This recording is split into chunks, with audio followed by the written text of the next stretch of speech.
நம்ம இப்போ திரையில் பார்க்கக்கூடிய இந்த காட்சி எங்கே அப்படின்னு பார்த்தோன்னா நெய்வேலி என்எல்சி சுரங்கத்தில் பயங்கர தீ விபத்து ஏற்பட்டிருக்கு. என்ன நடந்ததுன்ற விவரங்களோடு எமது செய்தியாளர் தேவநாதனும் இணைஞ்சிருக்காரு. கேட்கலாம். தேவநாதன் வணக்கம்.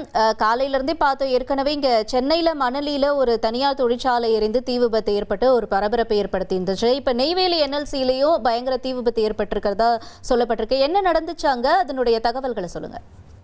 கடலூர் மாவட்டம் நெய்வேலியில என்எல்சி இந்தியா நிறுவனத்துடைய சுரங்கங்கள் மற்றும் மணல் மின் நிலையங்கள் செயல்பட்டு தென் மாநிலங்களுடைய மின் தேவை பூர்த்தி செய்யப்பட்டு வருது. இந்த நிலையில தான் பார்த்தோம் அப்படின்னா இன்னைக்கு என்எல்சி இந்தியா நிறுவனத்துடைய முதல் சுரங்கத்துல நிலக்கரி வெட்டி எடுக்கும் பணியில ஈடுபட்டிருந்த இயந்திரம் தீப்பற்றி எரிந்து வருகிறது.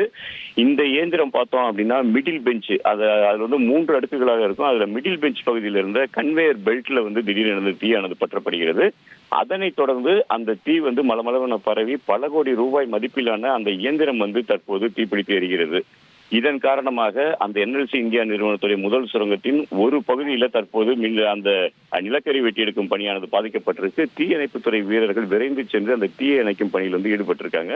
தீ தற்போது இதுவரையில் கட்டுக்குள் கொண்டு வரப்படவில்லை என்று கூறப்படுகிறது. இருந்தாலும் அந்த தீயை முழுமையாக அணைக்கும் பணியில தீயணைப்பு வீரர்கள் ஈடுபட்டிருக்காங்க. இதுல ஊழியர்களுக்கு எந்தவித பாதிப்பும் இல்லை. இது முதற்கட்ட விசாரணையில என்ன தெரிய வருது அப்படின்னு காட்டினா, அதிக அளவில் வெப்பம் காரணமாக, அதாவது வெயில் காலம் இருப்பதாக, வெயில் காலம் என்பதால் அதிக அளவில் அந்த வெப்பத்தின் காரணமாக இந்த கன்வேயர் பெல்ட் முதலில் தீப்பிடித்ததாகவும் அதனைத் தொடர்ந்து அந்த கன்வேயர் பெல்ட் வழியாக இந்த இயந்திரம் தற்போது தீப்பிடித்து எரிந்து வருவதாகவும் கூறப்படுகிறது.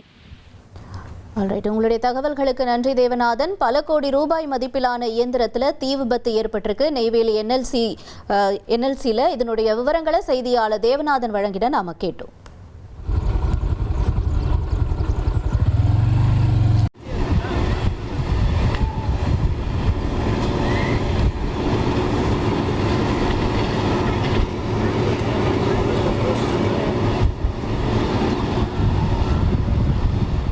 ட்ரெண்டை ஃப்ரெண்ட் ஆக்கிக்கோங்க. தந்தி டிவியின் சப்ஸ்கிரைபர்ஸ் அண்ட் ஃபாலோவர்ஸ் குடும்பத்துல நீங்களும் இணையுங்க.